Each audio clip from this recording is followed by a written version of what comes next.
గౌరవ రాష్ట్ర ముఖ్యమంత్రి గారి సారథ్యంలో రాష్ట్ర ఫైనాన్స్ మినిస్టర్ బట్టి విక్రమార్క గారి వార్షిక బడ్జెట్ను ప్రవేశపెట్టడం జరిగింది.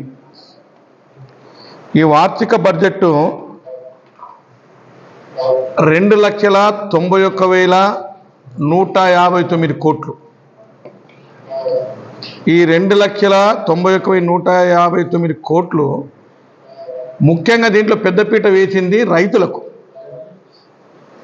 47.8% ఈ రాష్ట్రంలో వ్యవసాయదారులు ఉన్నారు.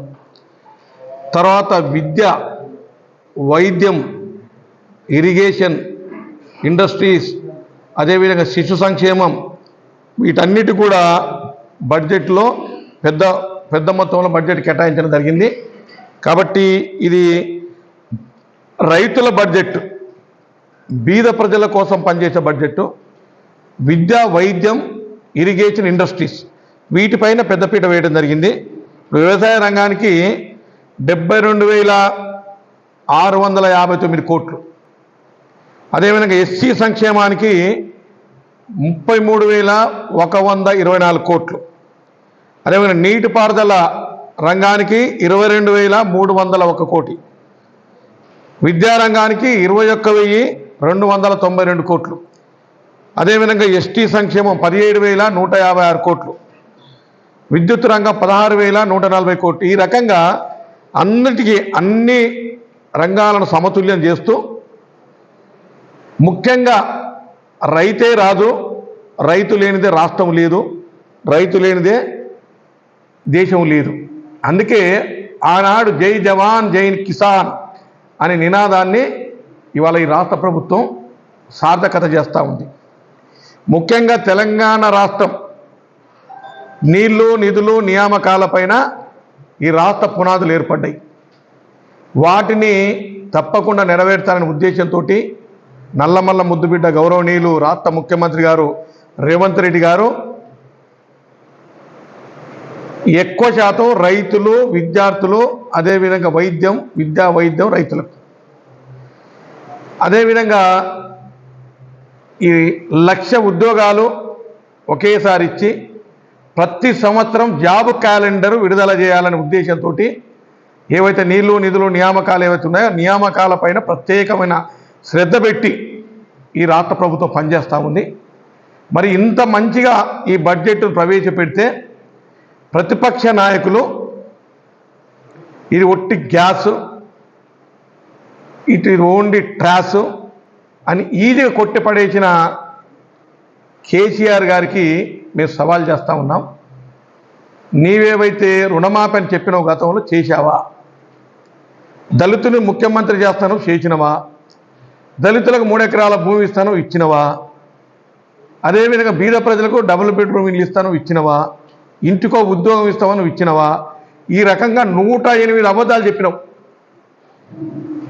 ఇవాళ ఆయనకి ఏమి దొరకక మీరు గోల్డ్ స్కీమ్ ఇవ్వలేదు, మీరు దళిత బంధు ఇవ్వలేదు, మీరు బలరిస్తలేరు. ఇవన్నీ మా ప్రాధాన్యత కాదు. ఇది మేము ప్రాధాన్యత ఏ రకంగా ఉన్నదో, మా మేనిఫెస్టో ఏ రకంగా ఉందో ఆ రకంగా పనిచేస్తాం. నీవు గోల్డ్ స్కీమ్ ఇవ్వలేనంటే గోల్డ్ స్కీమ్ కంపల్సరీ ఇస్తాం. గోల్డ్ స్కీమ్ పెట్టింది కాంగ్రెస్ పార్టీ ప్రభుత్వం. 1993లో కోట్ల విజయభాస్కర్ రెడ్డి గారు ఉన్నప్పుడు ఉమ్మడి జిల్లాకు 69 కోట్లు వచ్చింది. ఏంటి? ఎన్సీడీపీ అని గొర్రెల స్కీమ్కు ఫస్ట్ ఇచ్చింది కాంగ్రెస్ పార్టీ. అదేవిధంగా దళిత బంధు అంటే మేము దళిత బంధు పెట్టాం. మాకు అంబేద్కర్ అభయస్థం ఉంది. అంబేద్కర్ అభయస్థాన్ని ఖచ్చితంగా మేము ఇంప్లిమెంట్ చేయబోతున్నాం. మా ప్రాధాన్యతలు వేరు, మీ ప్రాధాన్యతలు వేరు. మీరు ప్రజలకు మొండి చేయి చూపించారు. ప్రజలకు మాయ మాటలు, మోసం మాటలు చెప్పి 10 ఏళ్ళు ప్రజలు నమ్మించి తెలంగాణ రాష్ట్రం అధోగతి పాలు చేసినటువంటి ఘనత కేసీఆర్. 7,71,000 కోట్లు అప్పు చేసినావు. ఎవరికేం వచ్చింది? రైతులకు వచ్చింది ఏముంది? ₹1,00,000 రుణమాఫీ చేస్తా అన్నావు, చేసినవా? చేసినట్టు చూపియండి ఒకటి. అదేవిధంగా కాళేశ్వరం ప్రాజెక్టు బ్రహ్మాండంగా కడుతున్న ఈ ప్రపంచంలో ఎవరు కట్టలేదని చెప్పి గొప్పలు చెప్పుకున్నావు. కాళేశ్వరం ప్రాజెక్టు కుంగిపోయింది. గుళ్ళపోచమ్మ కాలువ తెగిపోయింది, కలవకుర్తి లిఫ్ట్ ఇరిగేషన్లో ఉన్న పంపులు మునిగిపోయినాయి.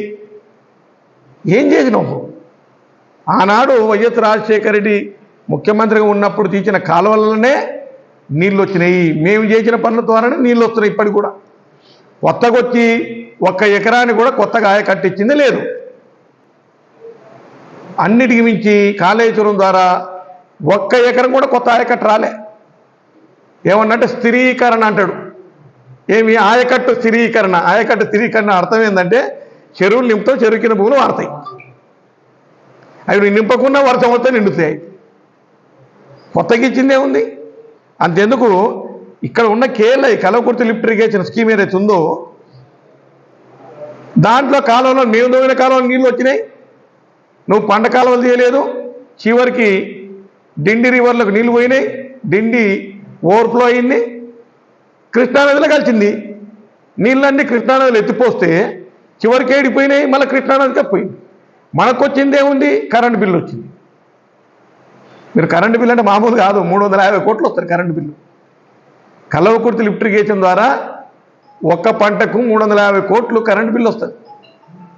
కేసీఆర్ ఉన్నప్పుడు ఏమొచ్చిందంటే కరెంటు బిల్లు వచ్చింది. మళ్ళీ గతంలో ఆయన పనికి మళ్ళీ ఎమ్మెల్యే ఉండే 60,000 కోట్లు వచ్చింది, 60,000 ఎకరాలకు సాగునీరు వచ్చింది అంటూ. నేను ఇప్పుడు ఛాలెంజ్ చేస్తున్నాను, నువ్వు రా, 6,000 ఎకరాలు నువ్వు సాగునీరు చూపిస్తే నేను ఇప్పుడు కూడా ఆయన చేస్తాను. పనికి మళ్ళీ మాటలన్నీ మాట్లాడినావు, ఎవడు నమ్మలే. బండకేసి కొడితే మనం లేవకుండా కొట్టింది. ఎందుకు చెప్తున్నట్టే వాస్తవాలు మాట్లాడాలి. ఇవాళ ఈ ముఖ్యమంత్రి గారు మాట ఇస్తే తప్పము మేము